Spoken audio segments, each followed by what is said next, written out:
Welcome to Cherry Blossom Yoga. I'm Robin Dinerman. This is a half-hour Hatha Yoga class for beginning and continuing students.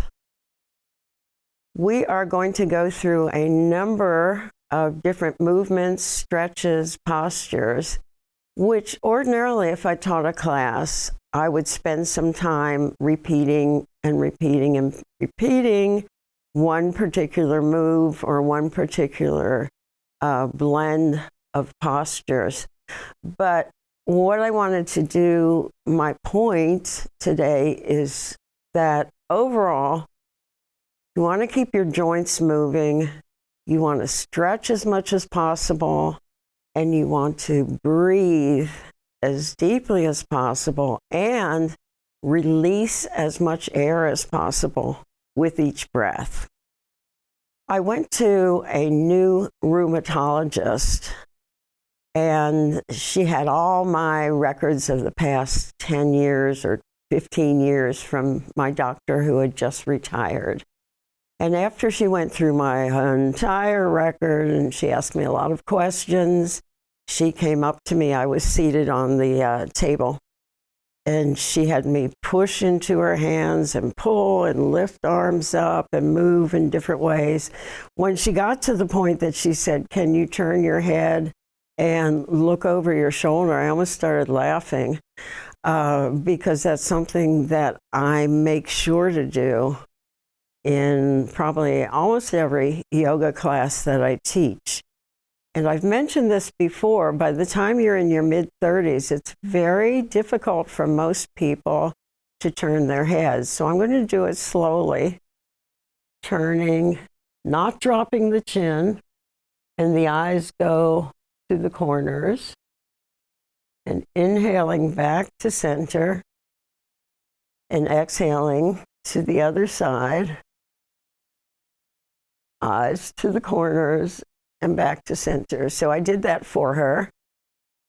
And she sits down in her chair and she says, "Well, you are more flexible than most people half your age." And I said, "Yoga." So I invite you to join me at whatever stage you are in your life or your plan for your future exercise or for healing yourself. I encourage you to join me in whatever sources of yoga you can find, written, online, but I am here for beginners and I'm here for seniors and anybody in between who wants to rest the mind, relax the body, and quiet the emotions. So come join me. We're going to start in Tadasana mountain pose, feet about half hip distance apart, standing tall, pressing down through the soles of your feet, feeling the strength of your legs, hips above knees, shoulders above hips, and then reaching up just to lengthen your body and lift your rib cage out of your waist, taking a deep breath in through your nose.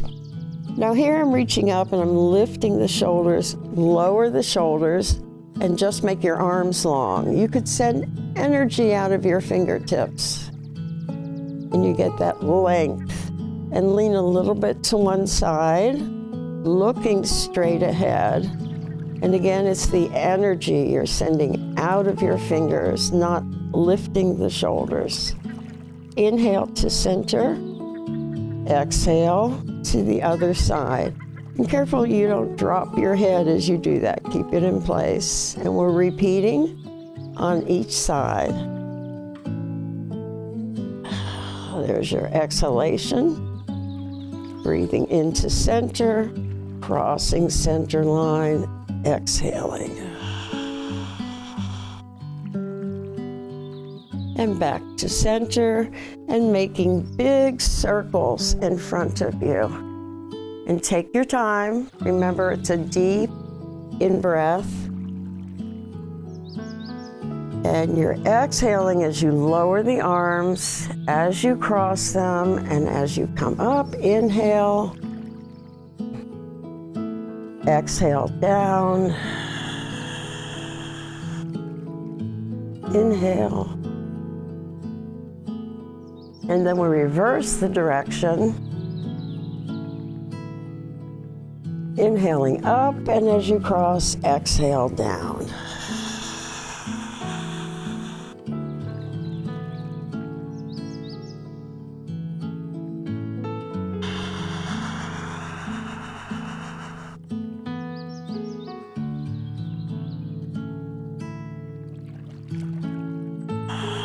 Stand tall and open your hands, spreading the fingers, opening the palms, stretching, stretching.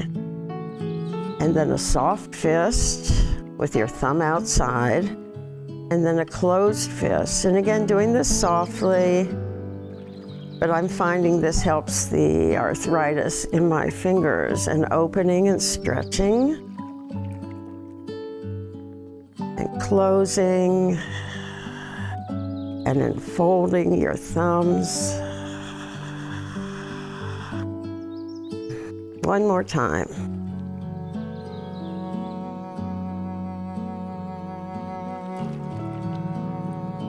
Then you can shake your hands as if you were shaking water, droplets of water off your fingers, and even stand on one foot and then shake your other foot, and then rock a little bit forward and back, waking your feet up.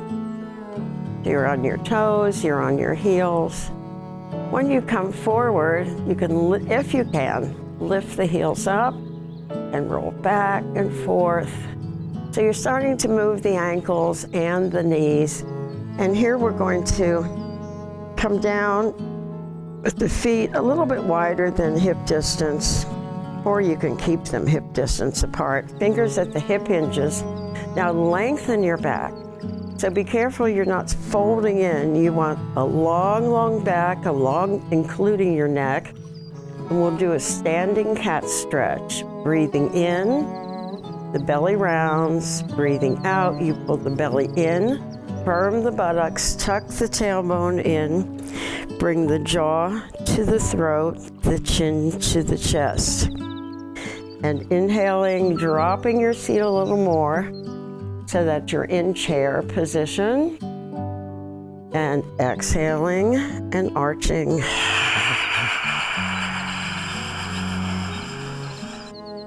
And inhaling, lengthening and arch. Firming buttocks, tightening the pelvic floor muscles. We're doing a lot of work in little bitty movements. So I'm coming back to center. We're going to go down into this chair position again, but I'm facing you. And we're going to bring the elbows in, palms forward, shoulders down. Now here, if you want, again, you can separate the feet, toes outward some, and lower your seat. So you're going to feel this in your quadricep. This is goddess pose. And you can actually move here, arms up in a wide V, and then coming down, easing up into the posture, and easing down. Being aware of your body, listening to your body. So after you've done this a few times, and of course I would encourage you to do it several times, if you can hold here, you can feel the quadriceps working. Now, bringing the elbows up to shoulder height and the wrists above the elbows, you're now in cactus pose. I'm gonna lift, and I think I'm fairly even. And breathe. And you'll begin to feel this in your biceps. And check your lower back. You're not arching your back. And think about lowering the shoulders, lengthening your neck, reaching up through the crown of your head. So it's movements like this, and the arms come down. And I want to remind you that when you stand with your legs straight, make it about 97, 98% straight, because you don't want to lock your knees. You'll wear out your poor knees. And I find that there are some postures I can't do anymore without bending my knees at least a little. Or I can make modifications, but that's not important that I'm not perfect. I want to be safe. So coming forward, and here I'm letting my head hang, and your head weighs about 20 to 25 pounds.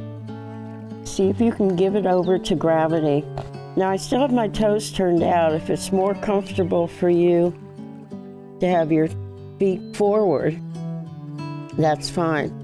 But what happens in this forward bend is that most people, and I do it too, stick their tailbone way out. And as you know, we want the alignment of the hips over the ankles. So I'm going to walk my hands forward till I feel that I'm in position. Again, I've got about 98% straightness through the knees. And you can take a good grip of your ankles and then really let go. If you feel secure, let go of your neck so the head hangs down. And little by little, as you're breathing, particularly with the out breath, that's when you can try to lift your sit bones a little bit more, pull the belly in, and really look through between your legs. I'm going to place my hands down partly for balance and partly for safety. I'm going to shift my weight to the left leg so the knee is over the left ankle. You can tuck that thigh under your shoulder, or if you feel pretty stable, you want to flatten the back, lift and lengthen the neck. So it's a version of Skandasana, and what it's doing is giving me an inner thigh stretch of my extended leg. And again, we're building muscles around the knee on the left leg. And then if you can, shift your weight back to center. And let's come down first, bringing the right knee over the right ankle. Now, you might find that you're actually resting your torso on your thigh.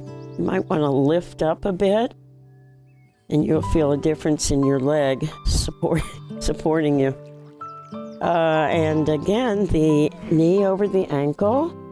And here, I'm not getting as much of a stretch, so I'm going to move my foot out. And then lifting the arms, lengthening, and breathing.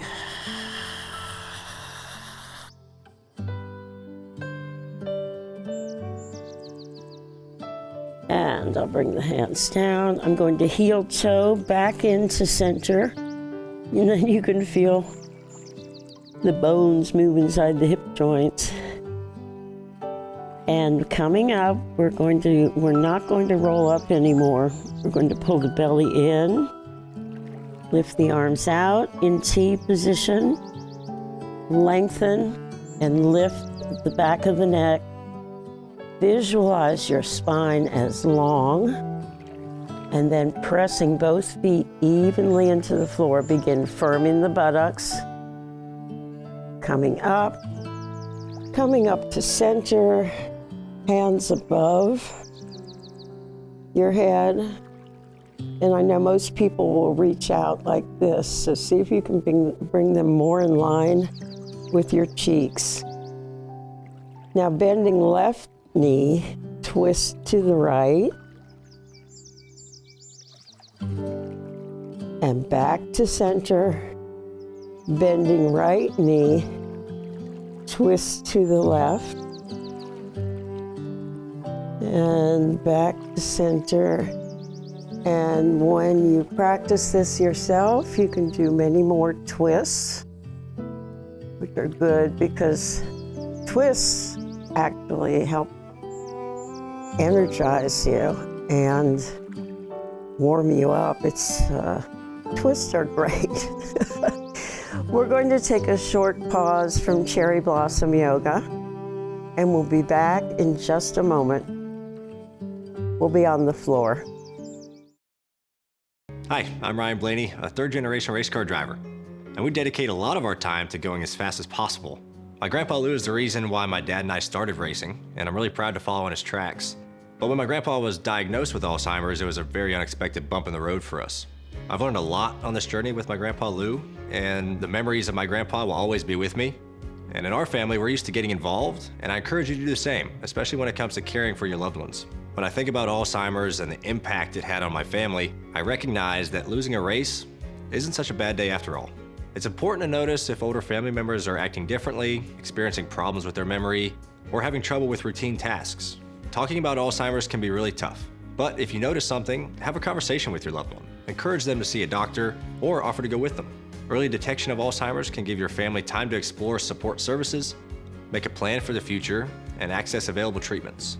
If you or your family are noticing changes, it could be Alzheimer's. Talk about seeing a doctor together. Welcome back to Cherry Blossom Yoga.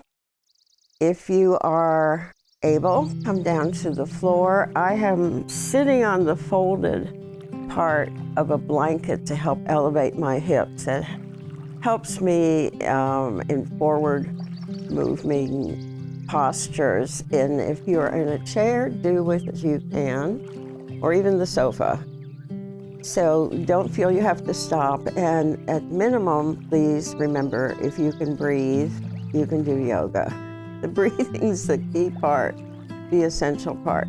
So I'm going to continue with these stretches and breathing exercises to help with the muscles, ligaments, and we've done a lot of joint movements. Here's another, is bending the knee and flexing the feet and pointing. You don't have to point hard. And as you get older too, you might notice that, especially with the feet, if you overdo it with like a foot fist, that you might get cramps. So I'm going to do right now the fist with the feet, and then open the hands and spread the toes. Now I can stretch my hands a lot, but with my feet, I'm careful about tucking the toes under and then spreading them apart. And I'm pretty consistent about doing daily stretches. So for me, it's not that big a deal. But if you are doing yoga or stretching 2-3 times a week and you don't have that flexibility immediate to you, then I would say do it softly, do it several times until you feel you can do a tighter fist of the hand or of the feet. I'm going to spread the legs farther apart, and this is where seated on the fold of the mat really helps, and then reaching out one hand after the other, and reaching. So here I'm getting a stretch in the inner thighs, the hamstrings, the lower back. And what happens for most people is they collapse here and fold in.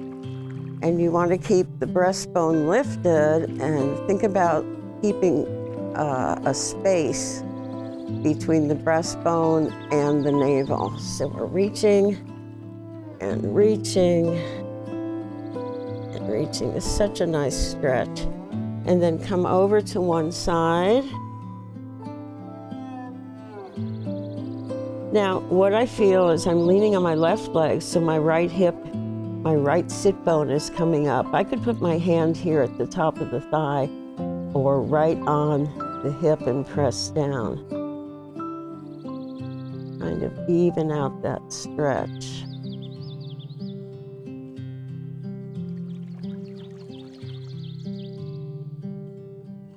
Now, Now you can hold on to your ankle or even below the calf if you want. If you're more flexible, you could take 2 fingers around the big toe. And then moving the right hand up high, pointing the thumb toward the navel. Slowly turn your head to the right. Pull the right shoulder back. And pulling against the toe, you're really flexing the foot. And look over your shoulder. And think about lifting out of the posture, up. And then I'm coming forward to release. I'm going to go down to this side, ease into the stretch first.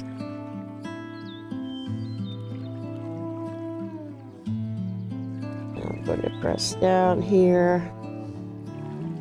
And if you can reach the big toe, or not, or hold on wherever you feel comfortable. And then place the left hand high up on the rib cage, thumb pointed toward the navel, shoulders down.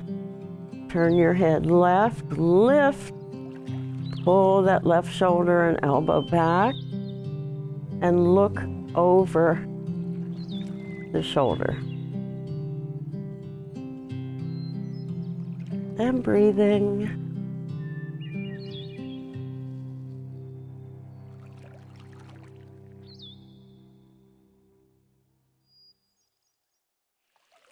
And slowly turning to center. So I am coming forward a bit and then coming out of it. And then seated angle pose, I like to do a lot.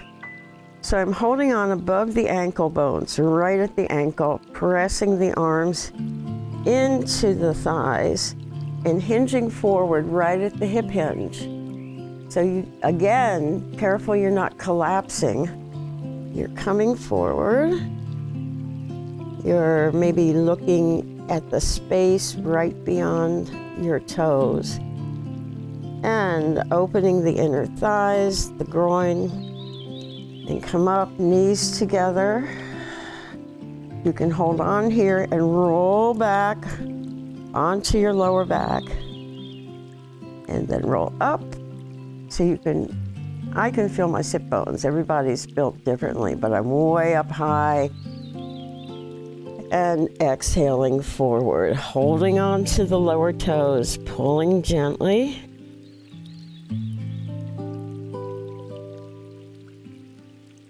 And I like to do the seated angle pose in almost every class because it opens the hips as well. And if you can, I place my thumbs on the inner part of my foot, right below the ball, right at center line, and gently turn the feet away. So I'm turning the soles of the feet to look up at the ceiling. So this goes deep into the ankle.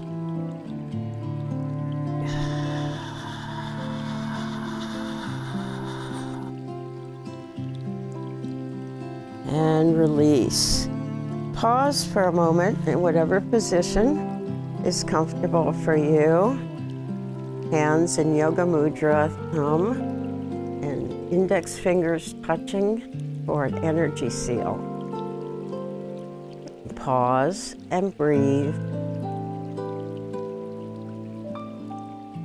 Breathing in deeply. Pulling your belly in as you exhale completely. Visualizing yourself sitting tall. Visualize yourself renewing your energy. Feeling your spirit lift.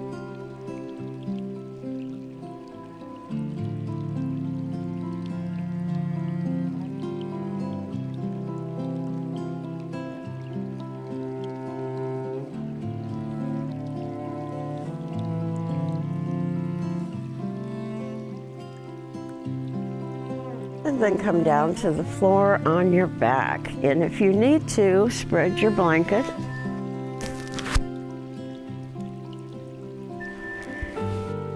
To make sure you don't lie down on anything hard and cold.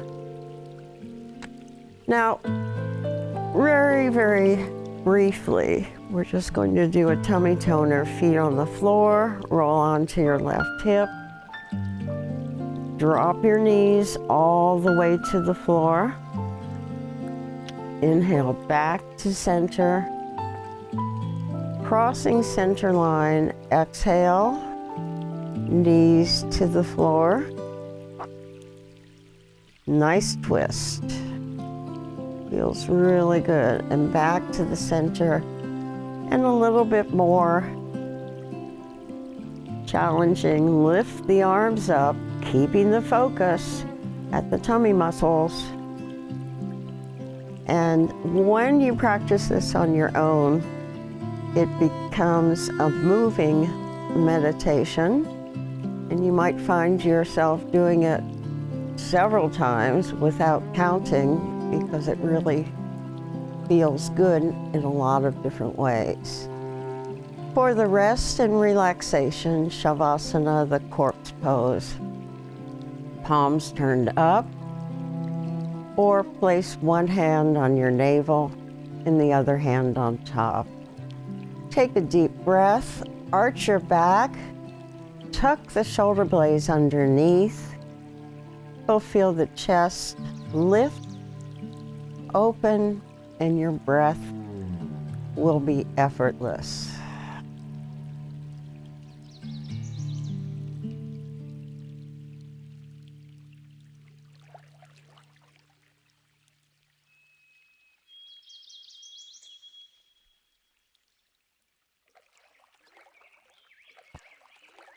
If you can, stay in this position for a while with the phone off. Set a timer if you need to, and just enjoy feeling of peace and relaxation, quiet. If it's time to go, bring your knees up, press your feet into the mat, roll onto your side, and press the floor away. Returning to a comfortable seated position.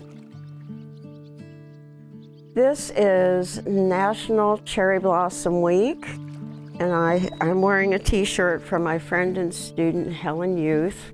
Thank you, Helen.